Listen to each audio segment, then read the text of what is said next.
할렐루야. 네. 네, 오늘 목포 복음교회에 와서 또 하나님의 말씀을 전하게 되어서 정말 감격스럽고 또 하나님께 감사를 드립니다. 이현영 목사님을 또 제가 오랫동안 알았고요. 이제 선교지에서 정말 고생을 많이 하셨는데 목포 복음교회에서 청빙을 받았다는 소식을 듣고 많이 궁금했었습니다.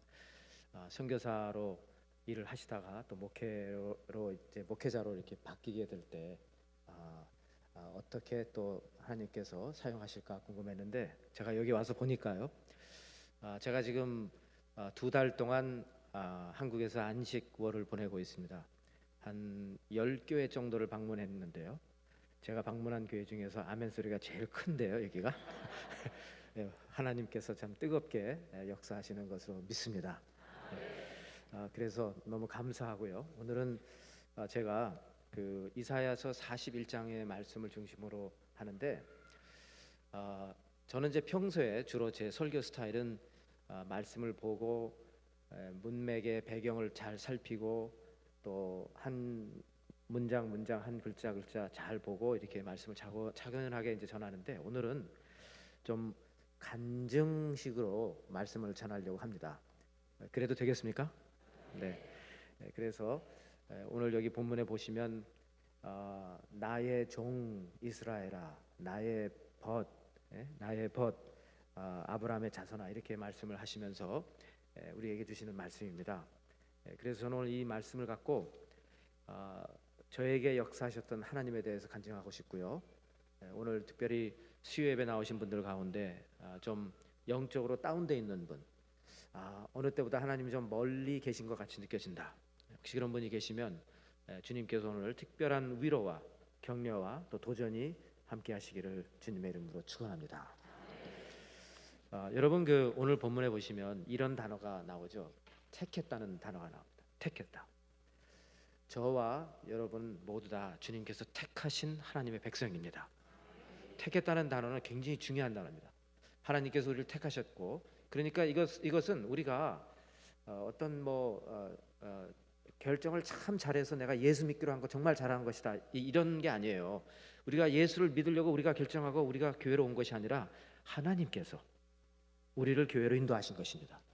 하나님께서 우리 안에 어떤 영적 갈증을 넣어서 하나님을 꼭 만나도록 하셨기 때문에 우리가 여기 와 있는 것이지, 결코 내가 옆집 사람은 아직도 이걸 모르고 있지만 나는 미리 잘 알았고 잘 판단해서 내가 현명한 결정을 내렸기 때문에 교회에 온 것이다가 아닙니다.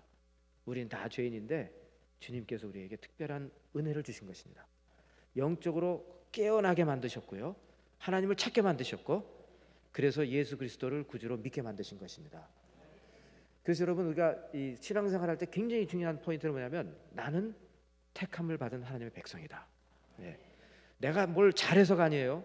내가 뭐 생각을 똑바로 했고 올바로 했기 때문에 그런 게 아닙니다. 주님께서 나의 삶 속에 들어오셨다는 것입니다.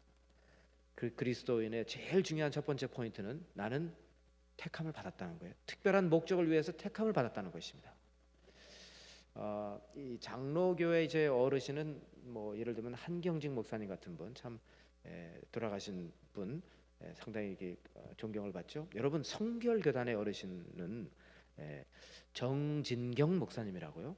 신촌 성결교회를 다짐하셨던 분이 계세요. 제가 그분도 이제 돌아가셨는데 그분의 전기를 언젠가 한번 읽었습니다. 거기 보면 택하심에 대한 아주 확실한 이해를 하게 해주는 이야기가 나옵니다. 이분이 6.25 때 이제 그 공산군이 이제 그 마을에 온 겁니다. 왔을 때 청년들을 다 잡아서 산에 데려가서 이제 죽이는 겁니다. 정진경 청년도 어쩔 수 없이 이제 산에 끌려가서 이제 그 공산당원이 방아쇠를 이제 총을 이마에 대고 방아쇠를 당기려는 순간인데 바로 그 순간에 두 사람 머리 위로 비행기가 확 지나가는 겁니다. 비행하면서 비행기가 확 지나가는데 순간 이제 그 총을 쏘려고 했던 사람이 하늘을 보니까 화가 엄청 나는 거예요. 미군 비행기가 지나가고 있는 거예요. 그러니까 막 욕을 하면서 이게 왜 내 위를 지나가면서 권총으로 그냥 탕탕탕탕 쏘는데 그 권총으로 비행기를 추락시킬 수 있겠습니까? 그냥 화풀이 하는 거죠. 비행기는 지나갔습니다. 이제 내 차례다 하면서 방아쇠를 당기는데 어떻게 됐을까요? 드라마를 많이 보시는 것 같아요.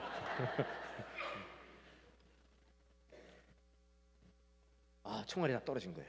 그러니까 이 사람이 화가 나가지고 너 오늘 재수 되게 좋은 날이다 하면서 가라 이놈아 하면서 이제 보냈다는 겁니다. 이 정진견 청년이 산을 내려오면서 집으로 가면서 그 생각을 했답니다. 정말 그 어떻게 하다가 하나님께서 바로 내가 지금, 왜냐하면 기도까지 했대요. 속으로 예수님의 그 산상 가상 칠언처럼 말이죠. 주님 나의 영혼을 받아주시옵소서라고 기도까지 했는데 왜 하필이면 그 순간에 비행기가 날아갔을까? 그리고 그 순간에 왜 이 사람이 자기의 그 탄화를 다 소진했을까 하면서 하나님께서 나를 살려주셨다는, 나를 택하셨다는 분명한 확신이 오게 되었다는 것입니다. 그래서 그는 그의 남은 전체의 삶을 주님께로 드리기로 헌신하게 되었고요. 그래서 정진경 목사님은 아주 이 성결교단에서 유명한 분입니다. 서울신대 교수도 역임했고요. 신천 성결교회를 담임했던 아주 유명한 분입니다. 여러분, 우리가 믿는 하나님은 우리를 택하셨습니다. 우리를 택하셨어요. 여러분 혹시 이 말씀이 지금 선포될 때 목사님 근데 안타깝게도 나는 아직 실감이 안 나요, 그런 분 계시면요, 하나님께 기도하세요. 하나님은 우리와 소통하시는 분이심을 믿습니다. 그렇다면 나를 택하셨다는 확신을 주시기 바랍니다. 여러분이 진실되게 그렇게 기도하시면요, 하나님 오늘 분명히 그 기도를 들으시고 이제 우리가 깨달을 수 있도록 어느 순간 역사하실 줄 저는 믿습니다. 제가 이 택하셨다는 오늘 본문의 말씀이 나오고요. 그 다음에 또 보시면 택했다는 표현이 나오고 함께 한다는 표현이 나옵니다. 하나님께서 택하신 백성은 항상 함께 하십니다. 절대로 고아처럼 내버려 두시지 않고요, 늘 우리 곁에서 우리의 일거수일투족을 지켜보고 계시고 우리와 함께 하시는 하나님이심을 믿으시기 바랍니다. 그래서 우리를 택하시고 우리와 함께 하시고 그 다음에 우리를 강하게 붙잡아주고 계십니다. 그 이유는 우리를 사용하시기 위해서입니다. 우리를 택하신 이유는 우리가 어떤 특권을 누리기 위해서 그런 게 아니에요. 하나님께서 우리를 사용하시기 위해서, 하나님의 도구로 사용하시기 위해서 우리를 택하시고 우리와 함께 하시고 그리고 우리를 붙들고 강하게 붙잡고 계신 것입니다. 여러분, 저는 이 선교사의 전기를 읽는 걸 참 좋아합니다. 왜냐하면 선교도 좋아하지만 그 선교사님들 가운데에 정말 하나님을 믿고 의지하면서 아주 살아계신 하나님을 만난 그 체험한 분들을 보게 되면요, 저도 막 가슴이 뛰고 저도 그렇게 되고 싶고 해서 이제 그런 선교사님들의 전기를 많이 읽었어요. 근데 그 중에서 아주 대표적인 전기가 허드슨 테일러의 영적 비밀이라는 책인데, 여러분 혹시 기회가 되시면 아주 쉬운 책입니다. 읽기가 참 쉬워요. 그 책을 한번 꼭 읽어보시기 바랍니다. 거기 보면은 허드슨 테일러가 21살에 중국으로 선교사로 갑니다. 이 허드슨 테일러는 태어나기 전부터 어머니가 뱃속에서 서원 기도를 한 사람입니다. 내 아들이 중국 선교사가 되게 해달라고 기도를 했기 때문에 하나님께서 그 기도를 들어주셨고요. 21살이라는 아주 젊은 나이에 상해에 선교사로 갑니다. 근데 그가 선교사로 갔던 1853년에 보니까 선교사님들이 중국에 와서 선교를 하고 있는데, 그 당시에 여러분 조금 그 역사적인 그 배경을 아시면은요, 중국과 영국이 그때 전쟁을 했습니다. 왜 전쟁을 했냐면 영국은 중국에 가서 거기서 나오는 차를 수입하는 여러분 티타임이라고 하잖아요. 영국 사람들 티타임을 좋아하죠. 그게 그때 이제 그런 좋은 그 차를 중국에서 수입해 왔는데, 문제는 수입하다 보니까 돈이 다 떨어진 거예요. 그래서 차는 갖고 오고 싶은데 살 돈은 없고, 영국이 그 당시에 인도에 식민지 인도에 거기서 아편을 재배하게 해서 아편을 중국에서 갖다 파는 거예요. 그리고 그 돈으로 차를 수입하는, 이게 참 나쁜 사람들입니다, 여러분. 나쁜 짓을 하고 있었는데 청나라 황제가 보더니 자기 두 아들이 아편 중독으로 죽는 걸 보면서 이제 이렇게 해서 나라가 망하는구나, 절대로 아편이 못 들어오게 하겠다라고 단속을 했는데, 영국 함대가 가서 막 폭탄을 팡팡 터뜨리면서 개항을 하라고 만들고 영국이 전쟁에 승리했을 때 이제 5개의 항구를 억지로 개항하게 만들었습니다. 근데 그 중에 하나가 상해고 거기에 허슨 테일러가 이제 가서 사역을 하게 되죠. 가서 보니까 서양 선교사들이 많이 와 있는데 무슨 일을 하고 있느냐면 항구 안에서만 전도를 하고 있는 거예요. 왜? 항구 바깥으로 나가면 신변에 책임을 질 수가 없는 겁니다. 중국 사람들이 때려도 어떻게 할 수가 없고 죽여도 할 수가 없는 겁니다. 그러니까 선교사들이 다 그 안에서만 있는데 이 항구 안에서만 있으니까 그 안에는 치안도 있고 뭐 병원, 서양식 병원도 있고 다 있어서 좋은데 문제는 뭐냐면 수억의 중국 영혼들이 복음을 한 번도 듣지 못하고 죽어가는 사람들이 내륙에 저렇게 다 널려 있는데 누가 갈 거냐는 거예요. 막 걱정을 하면서 하다가 이제 이 젊은 청년이 건강을 잃어버리고 다시 영국으로 돌아옵니다. 와서 이제 다시 언젠가는 중국으로 돌아가겠지 하고 또 의사가 되려고 의술도 배우고 이제 준비를 하고 있다가 어느 날 런던에서 2시간 이렇게 남쪽으로 쭉 내려오면 브라이튼이라는 이제 해안 도시가 있습니다. 거기에 예배를 주일 아침에 예배를 드리는데 한 1,000명 정도가 모여서 아주 웅장하게 스테인 글라스에 파이프 올겐해서 예배를 정말 멋있게 하나님께 드리고 이제 이 청년이 혼자서 그 해변가를 걷는 겁니다. 걷는데 마음이 너무나 무거운 거예요. 왜 무거우냐? 주님, 저는 이렇게 정말 아름다운 성전에서 예배를 드렸는데 이 중국에 수억이나 되는 영혼이 한 사람도 지금 주님을 이름을 듣지 못하고 죽어가고 있습니다. 선교사들은 그 자기 보호 지역에서만 선교를 하고 있고 더 이상 길이 없다고 하면서 거기 선교가 전도가 끝나면 이제 철수할 생각이나 하고 있습니다. 주님, 우리는 지금 내륙으로 들어가야 되겠는데 갈 사람도 없고 보내줄 사람도 없습니다.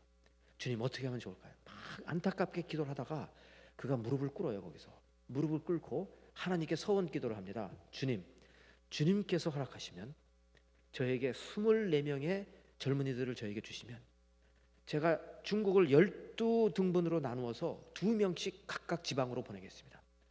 복음화의 씨앗이 되도록 하겠습니다. 그리고 이제 그가 믿음으로 성경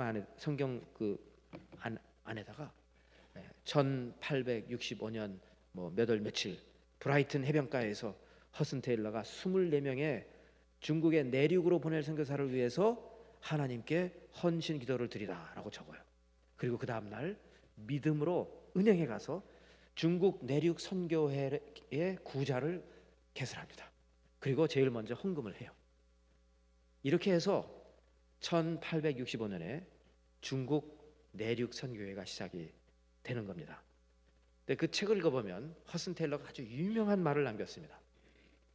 무슨 말을 했냐면 하나님의 일을 하나님의 방법으로 할 때에 하나님의 공급은 중단되지 않는다. 한번 저를 따라 하실까요? 하나님의 일을 하나님의 방법으로 할 때 하나님의 공급은 중단되지 않는다.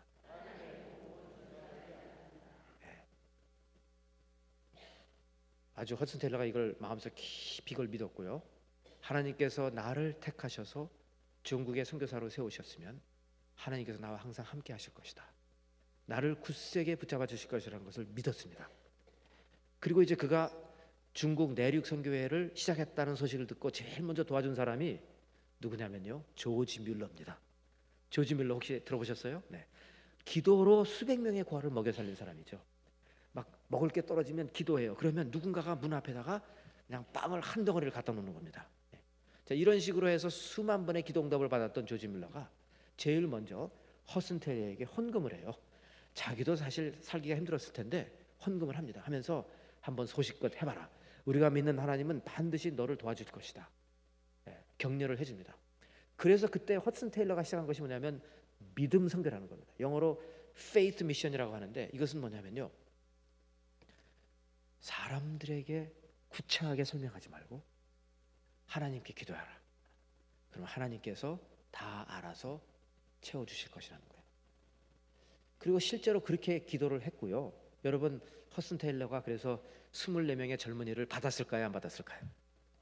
당연히 받았죠. 받았을 뿐만 아니라 그가 살아생전에 많게는요 1,000명의 선교사가 중국 내륙 선교회에서 활동을 하고 있었습니다. 자, 저 한번 따라 하시죠. 아, 감동을 안 받으셔 도대체. 아니 여러분, 1,000명이나 되는 선교사들이 중국의 내륙으로 들어갔다는 거예요. 이게 왜 그렇게 중요하냐면 내륙으로 들어가면 신변의 보장이 없습니다. 실제로 1900년에 중국의 의화단 사건이 일어납니다. 서양 사람들이면 다 죽이는 그런 아주 무시무시한 의화단 사건이 일어났고, 그랬을 때에 제일 많은 피해를 본 선교단체가 중국 내륙 선교예요. 수십 명의 선교사가 순교했습니다. 왜 그러냐면 아주 시골 구석구석으로 들어가서 사역을 했는데 어느 누구도 도와줄 수 없었던 것입니다.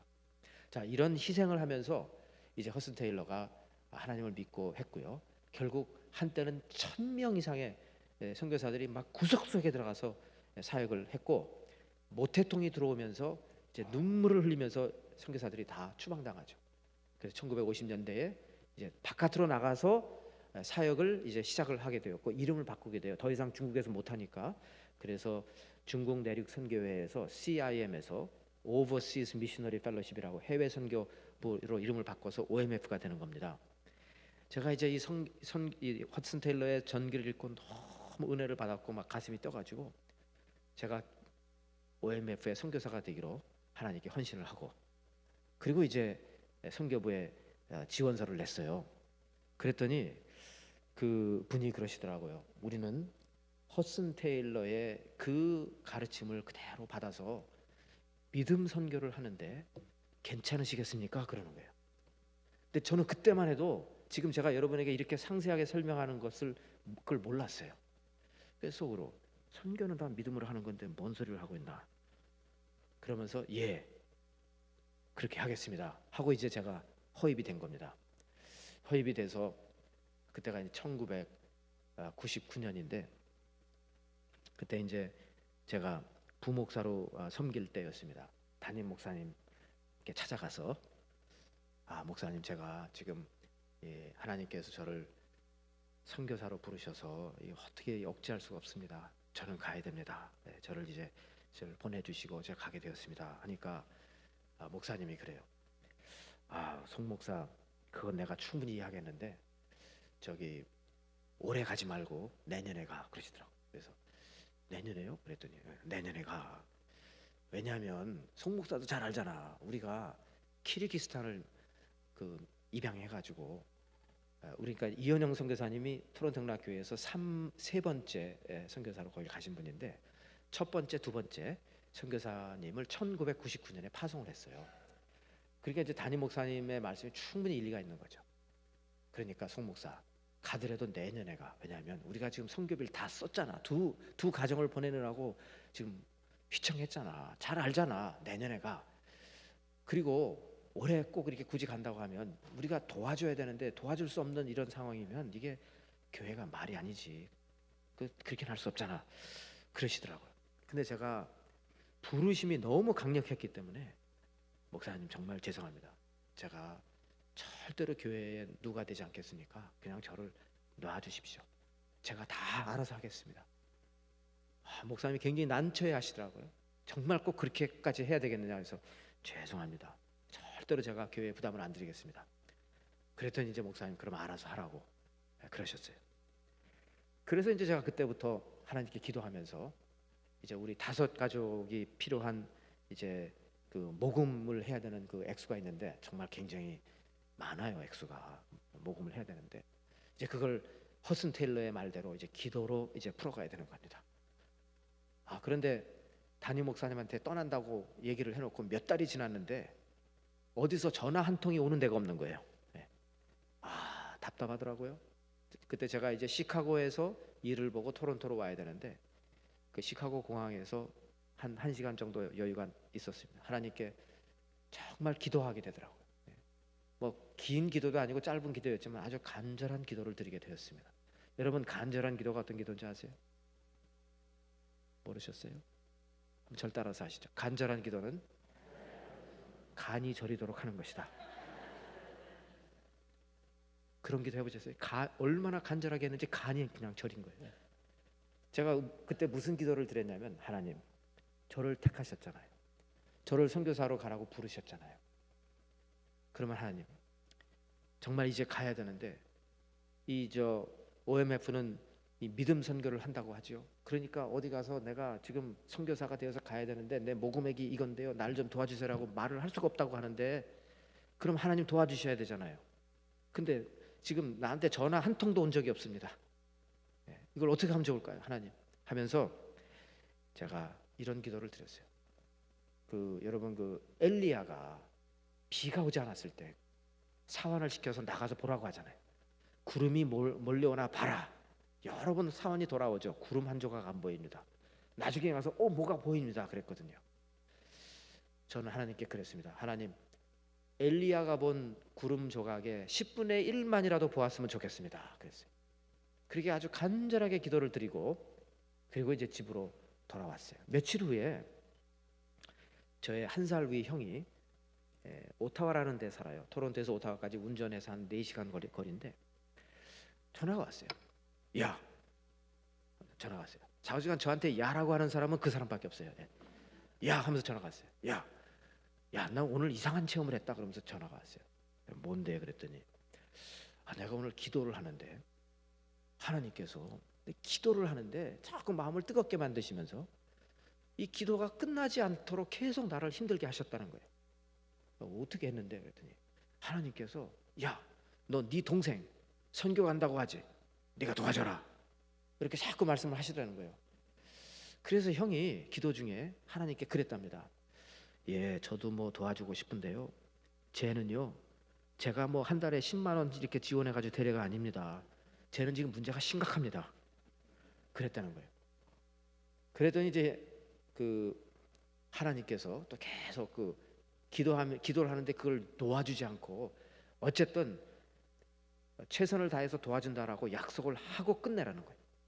그래서 이제 형이 그날 믿음의 기도로 알았습니다, 동생을 도와주겠습니다라고 하나님께 기도하고 이제 기도를 마쳤어요.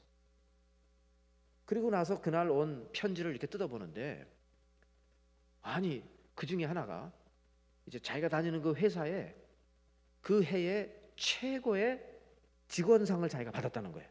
어떤 모범상인지 뭔지를 받았는데 그 모범상으로 주식을 받았다는 거예요. 회사의 주식을 받았다고 하면서 저한테 그래요. 야, 내가 말이야 오늘 받은 이 주식을 지금 시장에 팔면은 내가 너를 앞으로 한 달에 50만 원씩 8년 동안 도와줄 수가 있어. 그 많은 돈이 갑자기 내 수중에 들어왔어 그러는 거예요. 제가 그래서 형한테 그랬습니다. 형, 사람이 힘들 때는 이렇게 농담하지 마 그랬어요. 그랬더니 형이 그래, 농담이 아니야 그러는 거예요. 진짜라는 거예요. 정말? 그랬더니 그렇대요. 그래서요, 저희가 정말 나갈 때 형이 꼬박꼬박 한 달에 50만 원씩을 붙여줬어요. 근데 이제 그 첫 단추가 그렇게 깨고 나니까 그 다음에 이제 멀리서 누가 또 전화가 와요. 제가 사는 데는 토론토고 전화가 온 데는 밴쿠버예요. 토론토하고 밴쿠버는 한 5,000km가 됩니다. 엄청난 거리예요. 비행기 타고 5시간 반을 가야 되는 거리에 있는데, 거기에 저희가 이제 처음 이민 왔을 때 밴쿠버에 랜딩을 했을 때 우리 가족을 도와주었던 권사님인데 이제는 70이 넘으신 노인이 됐죠. 전화가 왔어요. 송 목사 하면서 전화가 왔어요. 아니 뭐 소문에 뭐 저기 뭐 어디 뭐 선교사로 간다며. 그래요. 예, 가게 되었어요. 그거 다 그만두고 밴쿠버에 와서 교회 개척해. 여기 2세들 영어만 하는 2세들 교회가 필요한데 와서 교회를 개척하면 내가 도와줄게. 그분이 이제 돈이 좀 많으세요. 도와줄게 그러시는 거예요. 근데요 권사님, 제가 하나님께 이걸 사명을 받았기 때문에 제가 마음대로 못합니다. 저는 가야 됩니다. 정말 가야 되느냐고 물어봐요. 그래서 가야 됩니다. 그랬더니 그래, 그러면 내가 한 달에 50만 원씩 2년을 도와줄게 그러시더라고요. 그래서 마음속 너무 감사해가지고 이렇게 해서 이제 십시일반 이것이 다 모여지나 보다 라고 생각을 하면서 마음속 한 구석에서는 아니 도와주려면 계속 도와주지 2년만 도와준다는 건 또 뭐야 이런 생각이 들더라고요. 근데 그걸 어떻게 물어봐요. 근데 고맙게도 권사님이 먼저 설명을 해주시는 거예요. 송 목사 말이야, 내가 마음 같아서는 오래 도와주고 싶은데 의사가 그래, 암이 다 퍼졌대. 어쨌든 내가 어떻게 해서든지 2년은 내가 살아볼 테니까 내가 근데 그 이후로 내가 장담을 못해 그러시는 거예요. 아, 알겠습니다. 어쨌든 뭐 형이 전화가 왔죠. 이 권사님 전화가 왔죠. 막 이제 힘이 나기 시작을 해요. 그래서 한 몇 달 후에는 정말 처음에 시작할 때는 천문학적인 그런 숫자로 보였던 그 모금 액수가 말 한마디 안 하고 입 하나 빵긋하지 않고요. 그냥 기도만 했더니 그것이 다 사람들의 손에 의해서, 심지어 우리 목사님도 너무 힘들다고 하셨지만 결국은 토론토 영락교회가 제일 많이 도와줬죠. 해서 어쨌든 그 액수가 다 모아지게 된 겁니다. 그리고 이제 저희가 선교지를 갔어요. 가서 열심히 선교를 하는데 2년이 되었습니다. 2년이 정확하게 2년이 딱 됐는데 그달부터 500불이 펑크가 나기 시작하는 거예요. 제가 속으로 참 권사님 칼날 같으시다. 아니 전화를 해서 다음 달부터는 이제 내 약속을 다 지켰으니 좀 더 기도를 해보라든지 어디를 찾아보라든지 전혀 이런 말씀을 안 하시고 그냥 되게 칼날처럼 이렇게 끊으시나 했어요. 그런데 알아보니까 어떻게 됐을까요? 돌아가신 거예요. 근데 제가 두렵지가 않아요.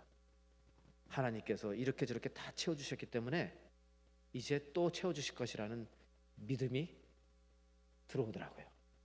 그러면서 허슨 테일러가 한 말이 다시 기억이 났어요. 하나님의 일을 하나님의 방법으로 할 때 하나님의 공급은 중단되지 않는다.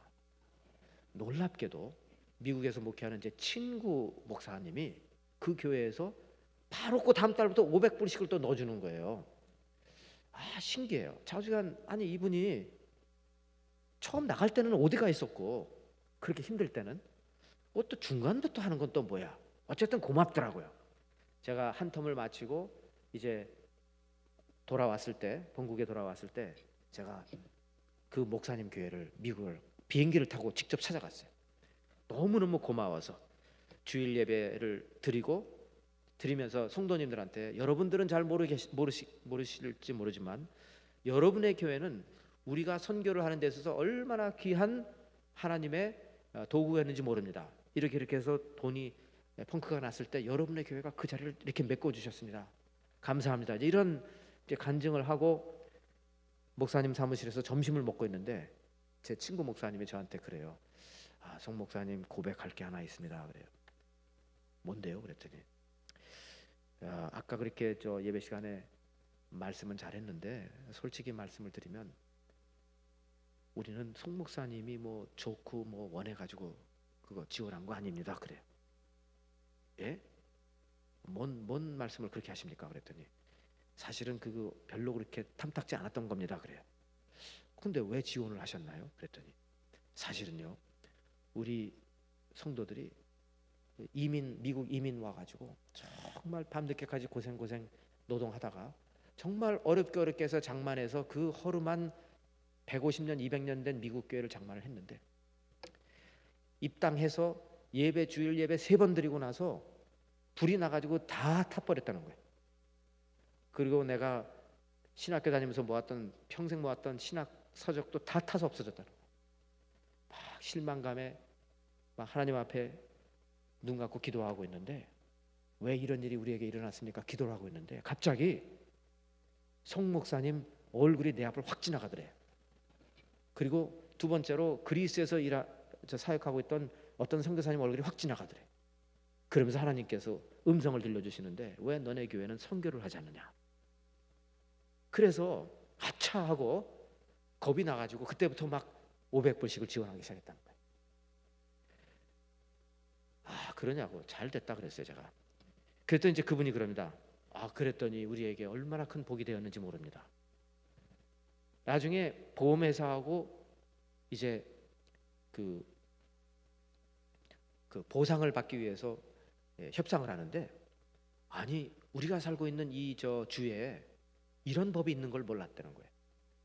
무슨 법이냐면 이 허름한 150년 200년 된 교회지만 이런 교회를 보상해 줄 때, 화재로 보상을 해줄 때 오늘의 그 허스름한 그런 그 대가를 내고 보상을 하는 것이 아니라 이 교회가 150년 200년 전에 지어졌을 때 그때에 얼마가 들어갔는지를 계산하고 오늘의 시가로 바꾸어서 줘야 된다는 거예요. 그러다 보니까 생각했던 것보다 3배를 받았다고 하면서 좋은 교회 건물에 입당을 했다고 말씀을 합니다. 제가 그걸 들으면서 깨달았어요. 참 이게 하나님께서 다 이렇게 일을 하시는구나. 어쩌면 그렇게 허슨 테일러가 한 말이 그렇게 맞을까? 하나님의 일을 하나님의 방법으로 할 때 하나님의 공급은 중단되지 않는다는 것입니다. 여러분, 오늘 그 이사야서 41장에 나와 있는 말씀은 뭐냐면요, 나의 종아 들으라. 그러면서 내가 너를 택했다고 말씀하십니다. 내가 너를 택했다는 거예요. 그리고 내가 너와 함께 한다고 말씀하십니다. 그리고 내가 너를 굳세게 붙잡고 있다고 말씀을 하십니다. 여러분, 우리가 이걸 믿어야 됩니다. 믿고 의심치 않고 나갈 때, 그리고 그 믿음으로 주의 일을 할 때 주님께서는 우리를 사용하십니다. 여러분, 주님께서 제일 기뻐하시는 것은 믿지 않는 사람을 주님께로 인도하는 겁니다. 근데 요즘처럼 한국 교회가 정말 세상 사람들의 지금 손가락질을 받고 있잖아요. 이게 참 아무리 이게 교회가 다 연결돼 있어서 그렇습니다. 그러니까 아무리 우리가 잘해도 옆에 있는 교회가 잘못하면 욕은 같이 먹게 되는 거죠. 근데 이런 상황이라 할지라도 여러분, 우리가 주님을 믿고 의지하면서 신실하게 복음을 전하면 주님은 반드시 주님의 일을 이루십니다. 세상 사람들이 볼 때 안 된다고 할 때 믿음의 백성은 그 일을 감당한다는 거예요. 허슨 테일러가 내륙에 가야 한다고 할 때 수많은 선교사들이 미쳤다고 그랬습니다. 빨리 본국으로 돌아가라고 그랬고요, 다시는 오지 말라고 그랬습니다. 그런 소리 할 거면. 그런데 결국 허슨 테일러로 인해서 오늘날 여러분 아셨습니까? 중국에 있는 그리스도인의 숫자가 미국에 있는 그리스도인 숫자보다 더 많아요. 다시 한번, 혹시 집에 또 뭐 딴 생각을 하고 계셨다면 다시 한번, 중국에 있는 그리스도인의 숫자가 미국에 있는 그리스도인의 숫자보다 더 많다니까요. 네. 물론 여러 가지 이유가 있겠지만 그 아주 중요한 이유 중에 하나는 허슨 테일러와 같은 믿음의 사람들이 있었기 때문에 그렇습니다. 모두들 안 된다고 할 때에 믿음으로 주님의 일을 감당한 것입니다. 요즘 전도 안 돼요. 제가 지금 2달 나와 있는데 전도하는 사람들은 누구였냐면, 제가 2사람에게서 전도를 받았어요. 하나는 기차역에 내리니까 하나님 어머니를 아세요? 뭐라고 물어보더라고요. 그러면서 이거 하나님 어머니, 이건 정말 이거 새로운 겁니다. 이거 특별히 들어야 됩니다. 이러면서 다가오더라고요. 안상홍의 하나님의 교회가. 그랬어요. 또 엊그저께 포항에서 신천지가 저에게 다가와서 집회에 오라고, 꼭 오라고 간곡하게 2번이나 부탁을 하더라고요. 자, 이런 이단이 득실거릴 때 과연 이거 전도 되겠는가 이겁니다.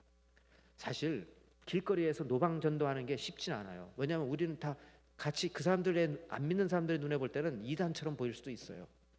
그렇기 때문에 더 효과적인 방법은 뭐냐면 알파 같은 게 정말 효과적인 거예요. 계속 친분 관계를 쌓은 사람을 교회로 초청해서 10 주고 15 주고 이 알파 프로그램을 하면서 같이 삶을 나누는 거고요. 그리고 어쨌든요, 제일 좋은 전도 방법은 사랑입니다. 사랑. 옆에 옆집 자꾸 뭐 떡이라도 해서 갖다 주고요. 늘 이렇게 하면서 좋은 일 하다가 어느 순간 복음의 문이 열릴 때, 그때 주님의 말씀을 전하면 되는 겁니다. 여러분, 우리는 택함을 받았습니다. 주님께서 함께 하십니다. 주님께서 우리를 붙잡고 계십니다. 주의 일에 충성하시는 여러분들 되시기를 주님의 이름으로 축원합니다.